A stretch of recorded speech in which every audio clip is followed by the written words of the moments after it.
একজন ডিফেন্ডার গোল করেছে মানে সেটা অসাধারণ কিছু, আর সেই গোল যদি হয় বাইসাইকেল কিকে, তাও আবার ম্যাচের একেবারে শেষ সময় গিয়ে, তবে তো আর কোনো কথাই নেই।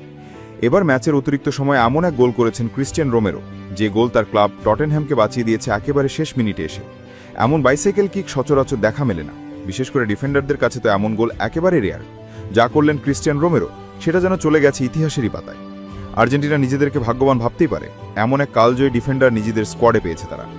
এদিন শুধু তিনি বাইসাইকেল কিকে গোল করে দলকে বাঁচিয়ে দেননি, ম্যাচে দলের হয়ে দুটি গোলই এসেছে তার পায়ে। এদিন টটেনহাম মুখোমুখি হয় নিউক্যাসেলের বিপক্ষে। শুরু থেকেই আক্রমণাত্মক ফুটবল খেলতে থাকে নিউক্যাসেল, যদিও গোলের দেখা পায়নি কেউ। ৭০ মিনিটেও ফলাফল ছিল ০-০। সেই ম্যাচে বাকি সময় গোল হয় ৪টি, যা শুরু করেন ব্রুনো গুইমারায়েস। ৭১ মিনিটে বল জালে জড়িয়ে দেন তিনি। এরপর তিনি খোঁচা দেন আর্জেন্টিনার ফুটবলার রোমেরোকে, যেন ক্লাব ফুটবলেও টেনে আনেন ব্রাজিল আর্জেন্টিনার হিসাব।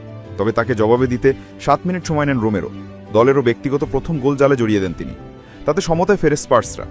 তবে তাদের উল্লাস দীর্ঘায়িত হয়নি, কারণ একটু পর পেনাল্টি পায় নিউক্যাসেল। সেখান থেকে গর্দন বল জালে জড়িয়ে দিলে ব্যবধান হয় ২-১। যদিও আশা হারায়নি টটেনহাম। অতিরিক্ত সময় দেওয়া হয় ৯ মিনিট। পঞ্চম মিনিটের সময় কর্নার পায় তারা।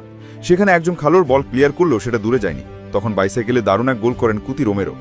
যদিও তার নেওয়া শট ঠিকমতো পায়ে লাগেনি, তাতে কমে যায় গতি। তবুও শেষ পর্যন্ত সেই কম গতির বল জড়িয়ে যায় জালে, আর এতে করে ম্যাচেও ফিরে আসে তারা। তবে তার গোল স্তব্ধ করে দেয় পুরো স্টেডিয়াম। কি দারুণ এক বাইসাইকেল কিকে গোল! কিছুদিন আগে নেপালের সাথে এমন এক দারুণ গোল করেন হামজা চৌধুরী, যেন সেটার এক পুনরাবৃত্তি হলো এই ম্যাচে। তার নেওয়া অসাধারণ শট জালে জড়িয়ে গেলে শুধু একটি গোলই হয়নি, পাশাপাশি অতিরিক্ত সময় গিয়ে দলকে একটি পেনাল্টি উপহার দেন তিনি। মনে হতেই পারে তিনি দলের শুধু অধিনায়কই নন, সাথে স্কোরারও বটে। শুধু তার এই জাদুকরী গোল ও জাদুকরী পারফরমেন্স দলকে এনে দেয় একটি পয়েন্ট। দলের মেইন ম্যানও যে তিনি, সেটা প্রমাণ হয়ে গেছে আরেকটি বার।